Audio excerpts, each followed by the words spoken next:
Tu écoutes uniquement le son de ma voix et on laisse complètement la salle ici et on part tous les quatre. Il fait super beau, il fait super chaud. Tu sens le soleil sur ta peau? Est-ce que tu sens le soleil sur ta peau? Non? Alors on va se rapprocher un petit peu et on va essayer de trouver et on est bien.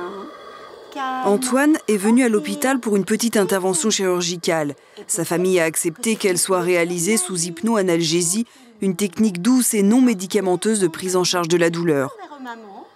Malgré les peurs et les réticences du petit garçon, le résultat est spectaculaire. Ce couvercle? Oui. Oui, super. Luc, je te laisse revenir. Tout va bien? Est-ce que tu reviens dans la salle de l'hôpital? Oui. Super, Antoine. Comment ça a été, Antoine? Bien. Ça a bien été? Il n'était pas convaincu au départ. Non, c'est sûr. Hein? Ça s'est bien passé? Qu'est-ce que tu as fait pendant le pique-nique? Tu nous dis un peu, tu nous racontes un petit peu? On a mangé des fraises. Des fraises, ouais. Des tartines. Des tartines de fromage, je crois. Ben, je trouve que là, il part vite, quoi. Enfin, c'est magique. Ah oui, c'est voilà, une intervention qui peut durer une journée. Ben, disons oui, par rapport à là, dans un quart d'heure, ben voilà, vous rentrez. Ouais. Et c'est un soin qui se passe dans de très bonnes conditions. Ah oui, voilà, c'est voilà, il a rien anesthésie générale, il n'a rien senti. On part vraiment dans l'imaginaire de l'enfant. Et c'est vrai que ça fait un soin qui est complètement différent, où on est tous un petit peu dans une bulle. Même les personnes autour de nous, on a un soin qui est vraiment détendu, qui est relaxé. Nous, on se détache vraiment pour être focalisé sur l'enfant pendant le soin. Donc on est arrivé à 1h15, juste en bas. On repart, c'est 2 heures.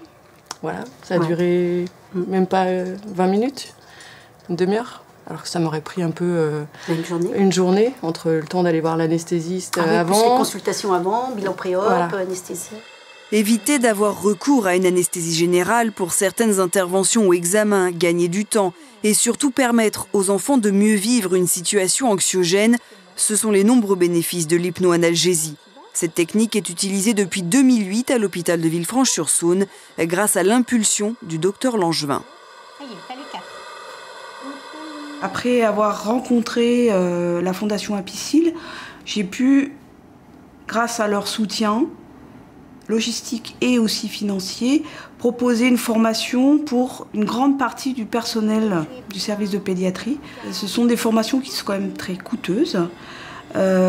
Et du coup, ça demande quand même un investissement financier qui est important. Et on sait aujourd'hui toute la difficulté pour les hôpitaux, notamment publics, pour maintenir un budget de façon efficace. Et c'est pas forcément perçu par l'administration comme une priorité. Oh ouais, on a toutes les couleurs, hein.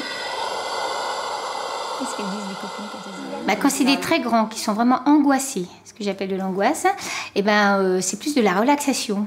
C'est-à-dire qu'on les emmène soit sur un tapis volant où ils se sentent hyper détendus, on parle très doucement, on emploie des mots très très doux. Ça sent bon.